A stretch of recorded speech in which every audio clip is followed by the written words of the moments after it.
Biggest housing development in Europe, but it's still growing, and that's why 26 miles of new pipeline is now snaking through our countryside. Some of the major work had been going on behind me here, but now the pipes are safely buried underground, ready to take the water from the reservoir to the brand new treatment works to be pumped out across the region. It will serve our major growth areas, where it's expected 500,000 people will make their homes. And today was the big switch on. It's been a very exciting project. It's the largest project Anglian Water has undertaken since the original works were built in the mid-70s. We've worked really hard on this to balance the needs of our customers, but we've also had to balance the needs of the environment while protecting that as we've gone through. Worked with the local residents with the planning terms and how we've laid the works out and how we've landscaped around the works. With a look of the Caribbean, hundreds of acres of lagoons now sit alongside the reservoir to help wildlife.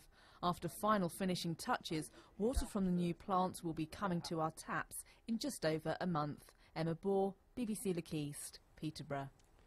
Well, let's talk to Andrew McIntosh from Anglian Water. So, big projects like this, you can't not do them, can you? No, it's absolutely essential here.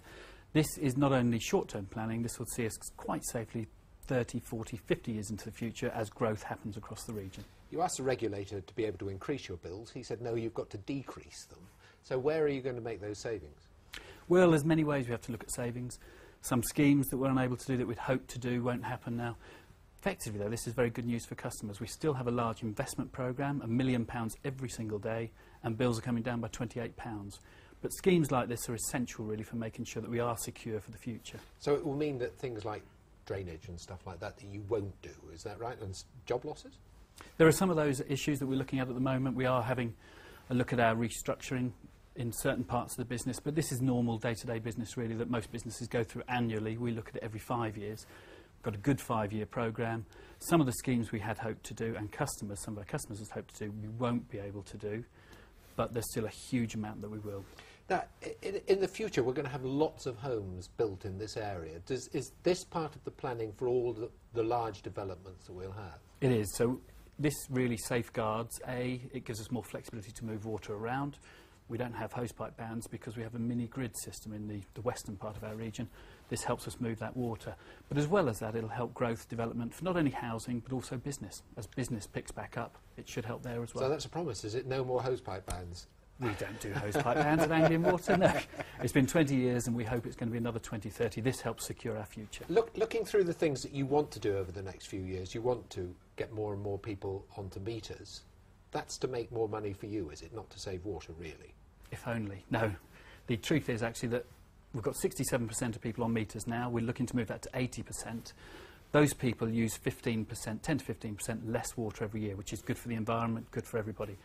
Best for the customer, on average, they save £100 per bill. And as far as leakages are concerned, I mean, you're investing a lot of money in a new plant like this, but the leaks continue. Well, no, we're still fighting leakage. That's essential. We're a very dry area. Metering helps on the one hand, keeping leaks as low as possible also helps. And again, that's why we don't have hosepipe bans. We're on top of both those things. Andrew McIntosh, thank you very much. Thanks very much. An airman from RAF Honington in Suffolk has been killed in an explosion in Afghanistan. 2 Squadron RAF Regiment left for a 6-month tour in Kandahar just 5 weeks ago. Gareth George is RAF Honington now. Gareth.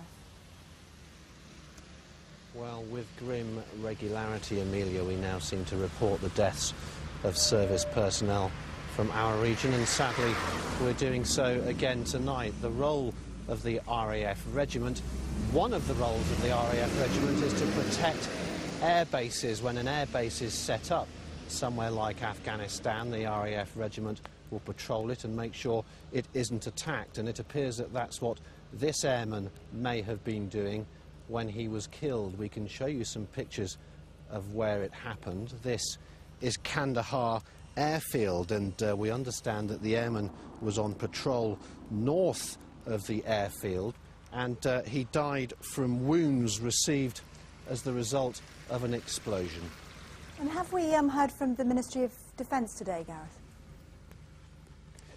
We have. The leader of, or a spokesman rather, for Task Force Helmand has paid tribute to the airman. Lieutenant Colonel David Wakefield said he died doing his duty, and among his fellow airmen. His sacrifice will not be forgotten.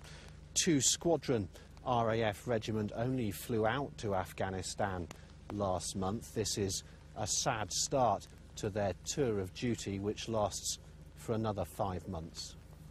Thank you, Gareth. The leader of the Lib Dems, Clegg, has been forced to defend the party's new policy on tuition fees during a visit to Cambridge University. The promise to abolish tuition fees was one of their most popular policies, but now the party says it will be unrealistic to do it straight away. This is going to be a difficult election for the Liberal Democrats. They're being squeezed by the Conservatives and they've fallen out of favour with many in the student community, normally a core part of their support. So it's probably no surprise that Mr Clegg decided that when he came to Cambridge, he should meet with students. I can witter for Britain for 45 minutes, but I mean... At Trinity Hall, he fielded questions on subjects as varied as race relations, homosexuality, reforming Parliament and, of course, tuition fees. Until recently, the party promised to abolish them straight away. Today, the Lib Dem leader told the students the poor state of the economy meant it couldn't be done for 6 years. Haven't you shot yourself in the foot a bit over tuition fees?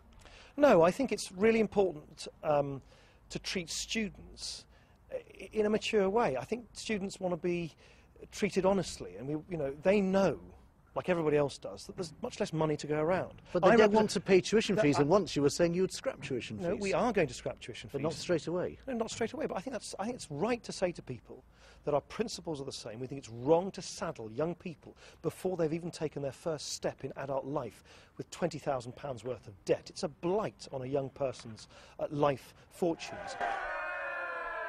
Cambridge was one of the big Lib Dem successes at the last election. Their pledge to abolish tuition fees and opposition to the war in Iraq played well with the large student community here.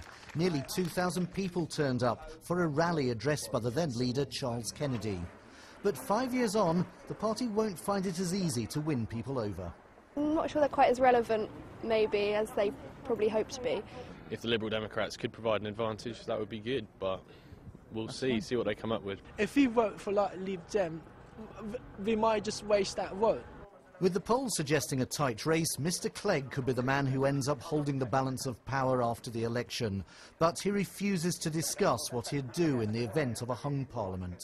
I don't see this in terms of a sort of chessboard game in Westminster, because I'm not the kingmaker, David Cameron's not the kingmaker, Gordon Brown's not the kingmaker. You are the 40 million people who vote in this election. You have to give us your marching instructions. The party has low expectations for our region this time round. Their only target seats are Norwich South, Charles Clarke's seat, and Chelmsford. Both will be a very hard fight.